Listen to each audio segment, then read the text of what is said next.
Lagos Television, the voice of Lagos.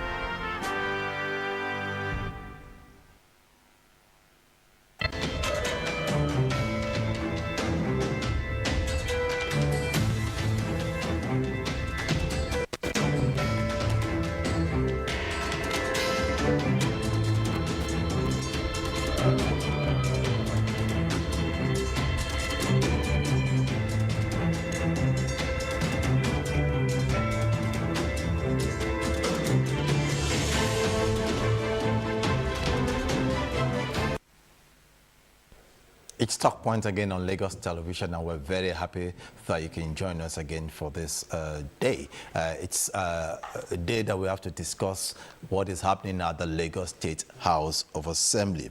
I must tell you that the Lagos State House of Assembly is a pace-setter assembly in Nigeria among the Committee of States in Nigeria. Of course, over the years, it's been peaceful, and one way or the other, it's been a reference point. But very recently, it's been having some challenges, precisely right from when the new speaker, Mojisola Meranda, was elected. The first female speaker was elected, having removed Honorable Mudashiru Obasa, who actually was removed owing to some what they termed as high-handedness and misappropriation. Now that the new speaker, female speaker, is on board, we still seem to be having issues with it. She has resumed office, but all the same, there have been divergent views on this. Some are saying, yes, it was done rightly. Some are saying, yes, it followed the due process of when she was brought on board, haven't impeached the former speaker. But some are also saying that, well, maybe the process was not fair enough. But in looking at some of these issues, we'll be discussing that. But I need to take a report now. When I take a report that has to do with what some female civil society organizations and lawyers are saying about it. Let's listen to that report from the women before I now introduce my guest.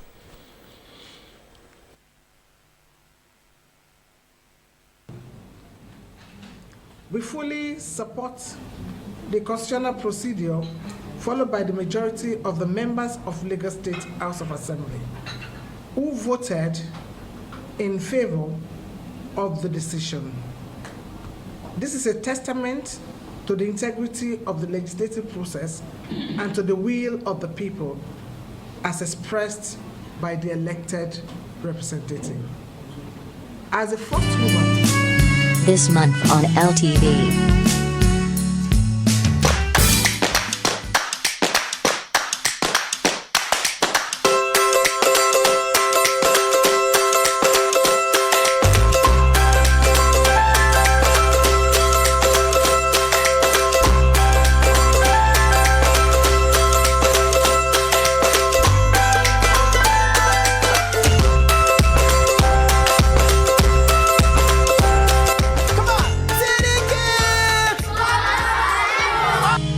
This month on LTV.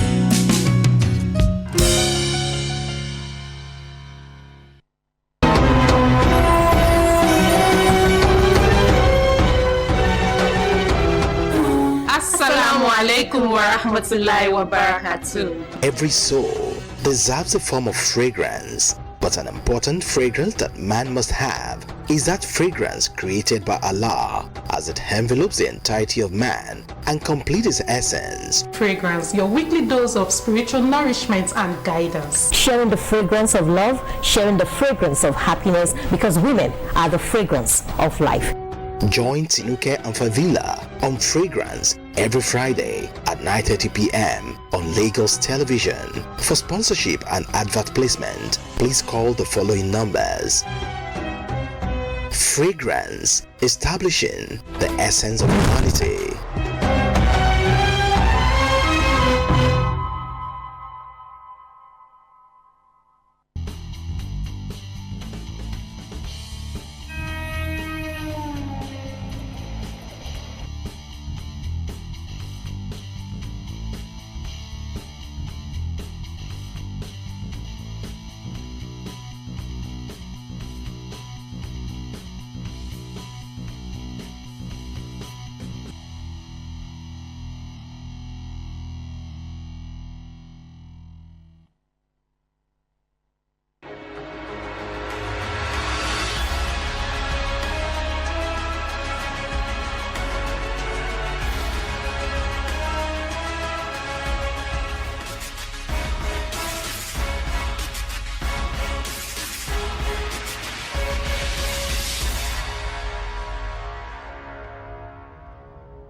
Москве проходило заседание исполнительного бюро Международной демократии. Председатели Нина Попова, Советский Союз, Моника Фелтон, Англия, Рансон Кути, Нигерия, Рансон Кути, Нигерия. Funmilayo Ransome Kuti, a renowned educator, politician, and activist, was not only the first female to drive a car in Abeokuta, Nigeria, but also the pioneer female student at Abeokuta Grammar School from 1914 to 1917.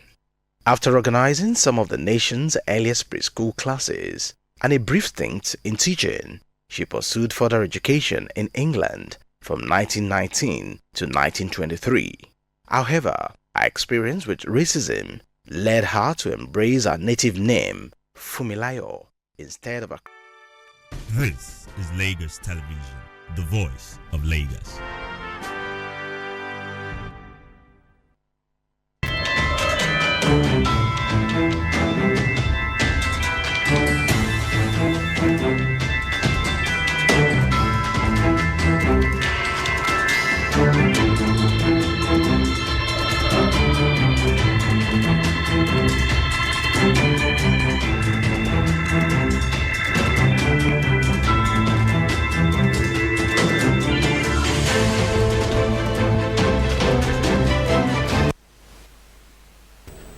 It's Talk Point again on Lagos Television, and we're very happy that you can link up with us.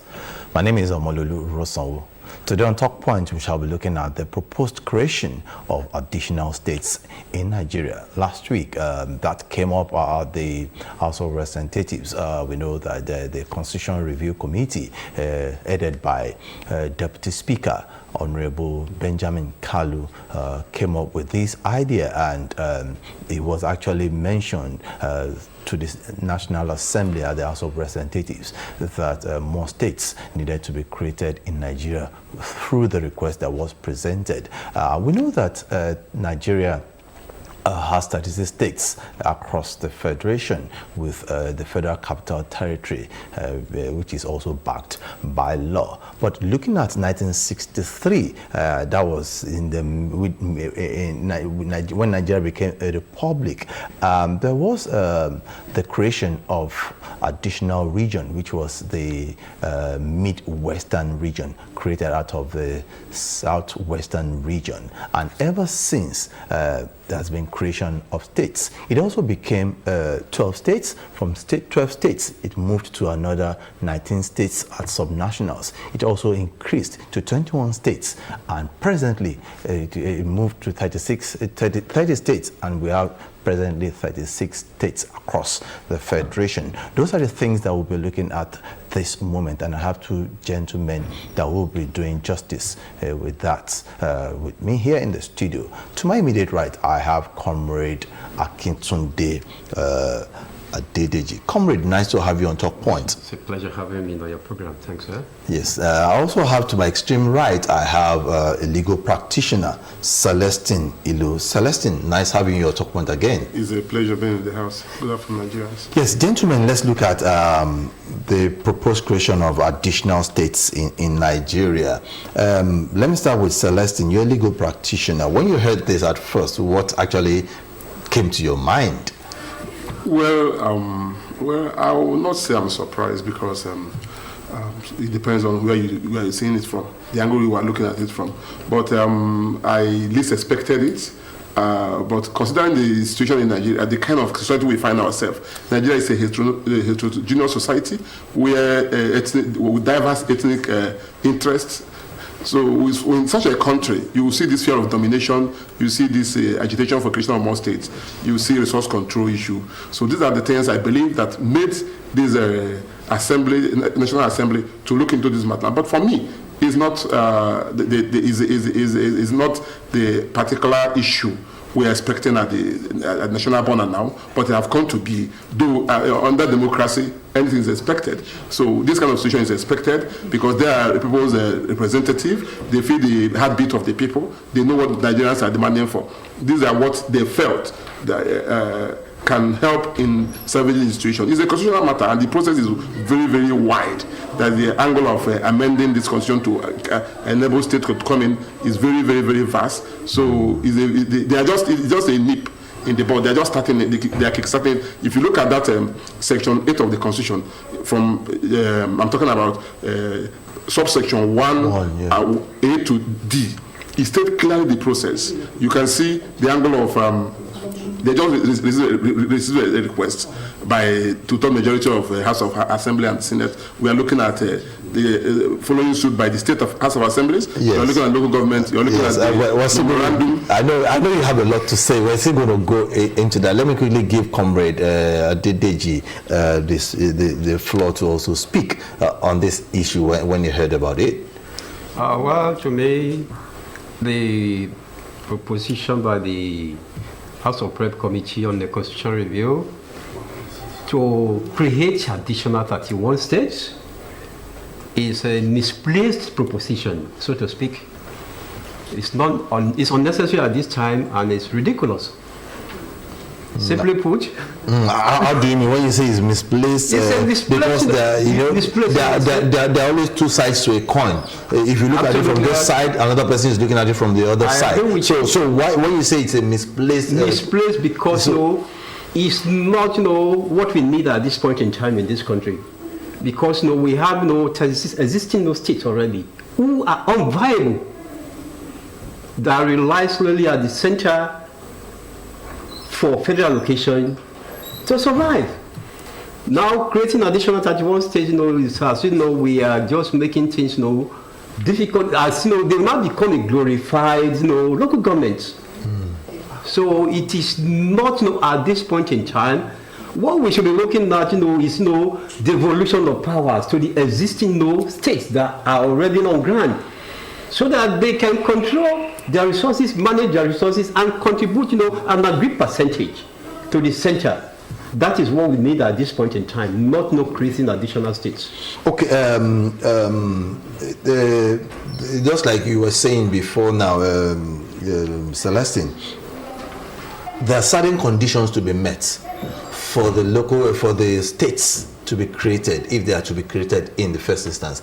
They must meet two-third majority. You quoted section 8, yes, subsection 1 up to 3, 4. Yeah, and they also that section speaks to you having two-third majority at the National Assembly, at the state assemblies, and also at the local government level. Now, do you think anything can fly in this area? Because you don't just wake up and create states like that. Well, if you look at Nigeria, you see that the whole situation on the ground coming out from different states in Nigeria. You discover that the people are even disenchanted from their elites, I mean political elites, because the pressure on the people is quite different from what you are seeing at the national border. So now, if you ask me, I think this is a political arrangement by the political class to create a bigger circle for themselves, widen the scope.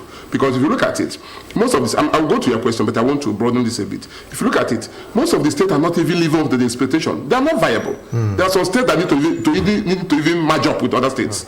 Well, now, if you create more states now, you create more local governments. And you're talking of reducing cost of governance. Now, you create more senatorial districts. You have more senators. You have more House of Assembly members. You have more councillors. So at that instance, are you helping the system? Now, most of these states cannot even feed themselves. None of them are depending on federal allocation, monthly federal allocation. Some cannot go to even, apart from Lagos and Rivers and even some few states in Nigeria, and Ogun, how many states can boast of their internal generated revenue, if not for federal allocation? Most of them cannot even pay. Okay, look at even the minimum wage question. It's only 24 out of how many states that are even implementing it. That promised to implement. I don't know how many have started implementing. So you see, it's a very big issue. Now, if we move back to the section of the Constitution talking about this, I think the lawmakers, I mean the people that made this Constitution, they foresaw that Nigerians they placed a very big hurdle for the creation of states. Before you cross that hurdle, the same thing with local government, even constituencies. Before you cross that hurdle, you must prove to be up and doing. The section we are talking about talks about section 1, sub A, talks about Federal House of Assembly, that is the Senate and the House of Reps. They've done their own bit. Now the State House of Assembly have to write their own to pass that to done majority request. through the vote. Yeah. That's their request too. The local government that is concerned in that location, the state also have to do same. They have to do same. Now you go down to D.C. that's talk about referendum. Then you have to conduct a referendum in that place, and you have to make the majority of the population in that location will be interested in what they are talking about. Then after that, you take it to the House of Assembly, where the House of Assembly will adopt that referendum and take it to the House of the Federal House. All the state House of Assembly have to be involved here. So how will you meet such a demand? Now, if you look at even the state they are talking about, Nigeria will be at the, I think we are breaking the Guinness World of Record in terms of state creation. I don't think any state have 67 states. So we are looking at 67 states now. So no country on earth have such a state around it. So for someone like me, I'll be preferring a situation where the lawmakers look into the mechanism that will strengthen institutions in Nigeria. We have created, through, not even through demo, through a law, through court order, that what we call local government autonomy. Yes. Through that Supreme Court judgment, there's not local government autonomy. But how effective it is that local government autonomy? How many states can be their chairs and tell you that the other money comes to them untampered? These are the areas where I expect the lawmakers to go. So even if there's any way to go, we should be going back to regional system or create more local government. Because if you are creating states, you are creating more problem for yourself. Tomorrow, it's not like expanding. If you agitation for creation of more states will never end in a country like Nigeria, because we are diverse in culture, we are diverse in tradition, everything about. It's just like in those states that have. Do you know how many? Have in those states, that fear of domination will always be there, because the major ethnic group will always dominate the fewer ones. So what we are looking at is where you create a system that is all-encompassing, where the system will recognize the checkmate balances. Remember, we operate three types of government, yes, where the executive is different from the legislature and judiciary, and even three arms. You have the executive in the federal, you have the state and the local government. Okay. So all these systems you are talking about, how effective are them in terms of bureaucratic management? Who checkmates who? How effective is? Can the governor tell you he is not interfering in the affairs of the local government? Can the state governor tell you all the House of Assembly are now under the arrangement of the House state governors? Okay, so most of them cannot even. Yes, let me just hold your thoughts a little. Let me go to Comrade Adedeji. Barrister Ilo has spoken extensively on some of these issues, and when you look at it, the situation at hand seems to be pointing at states not being able to stand on their own. Looking at not all. Some of them or most of them waiting on federal allocation to survive rather than the devolution of powers that you talk about. Now, in this situation, what should be done? What would you recommend in situations like this? Well, I think I agree with most of what you have just marshaled and pointed out. It's quite obvious. The heart of governance is not rocket science. What the government needs to do is to ensure that existing states, are given more power, so that they can manage, their resources effectively. Governance, at the state level should be left. There shouldn't be. I think you made mention of check and balances. Three tiers of government, and they are independent, of one another. That is why, at this point in time, there should not be overlapping functions and overwhelming, influence from the center over the states and the state, over the local governments. That is why the states, should be empowered in such a way that, power should be devolved and given to them to manage their resources very well, and a particular and an agreed percentage should be contributed, to the center. I think that is what we experienced, during the First Republic, when we had, the regional government. I think, and there was weak center, and there were stronger regions. Stronger, regions. Okay, so you are advocating we go back to that. Exactly, that is what Nigeria needs at this point in time. Not creating additional liability and burden that will overwhelm, the center. So I think that is what we need at this point in time. Yeah, Celestine, the devolution of powers, how do you think that will work as we move on for development, we crave for development in Nigeria? Well, ideally, Nigeria will call ourselves Federal Republic of Nigeria. That is to say we are operating a federal system. And under federal system, you are expected that the states are independent, so to say. They are autonomous. Just like government is supposed to be autonomous. Now, every state should be entitled to what comes from its locality. Everything it has, everything is confined. In America, we are borrowing a leaf from. America operates a federal system of government. The state of California is quite different from Chicago. So what will happen in Chicago is not exactly what happened in California. So every state operates at their own pace. But in Nigeria, the reverse is the case. You have a stronger center. We are operating a unitary system confined in a federal, so long up in a federal system. So a federal system, and it was brought in through military arrangements. It was out of fear in the past, under the military regime, command center. Obey the last command. So that military arrangement that brought us to this unitary system by Agbo-Ironsi, and up to today, that thing that have not left us, that fear of division, fear of secession, have made it central to look so strong. You have federal police. We are talking of state police. Everybody is scared of state police, but federal police is controlling all the states. It's not supposed to be so. The governor in the state is not even in control of his state in terms of security. We call him chief security officer, but he's answerable to IG in Abuja. So it's something with the military commands. So if we want to have a system that can work for us, then we should have something like a federal system of government where every state control all the resources that they found God have given them to develop. So that is why you see them fighting tax reform. Now, and that tax reform was a call that will force all the states to wake up. You can't be living sleeping in slumber and allow people that are working to be eating, to be feeding you.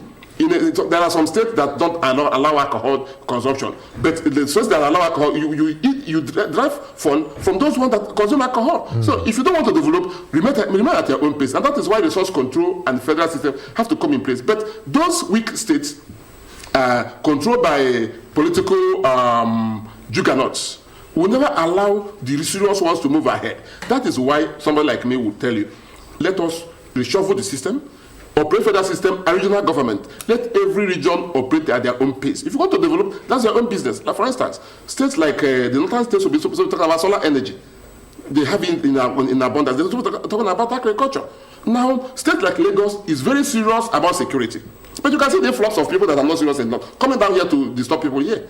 So if you have a system where every state governor is allowed to operate at his own pace and independent of his actions, now nobody will tell you, we are operating in a federal system of Nigeria. If you are coming in, we have our own rules and regulations. If you can't abide by it, you stay in your own state. The same thing with regional arrangements. So if you have a regional government system where all the region are now developing, East can say, okay, we have agriculture, we have palm settlement. Let's work on palm settlement. You see them working at that pace, chasing Malaysia that have overtaken us. The West, the South will be talking, okay, we have all your resources. Let's leverage on that. The North will be talking about, like, we have landmass for agriculture. Let's leverage on that. The Southwest will be talking about, we have a sea and all these things, maybe all these seafood and all whatnot. But in this situation now, nobody is talking about development. We are just here talking about creation. If you create these states, how will you fund them? Because if you are creating states, you'll be talking about how viable those states are. Okay. What are their resources? How will they survive? Well, this is what are not surviving. They want to create more. You're not telling us the truth. Yeah, Community confederation, if I may put it that way, is when you have stronger regions and you have a weak center. Now, you're saying that Nigeria should not create more states, but rather go into strong regions.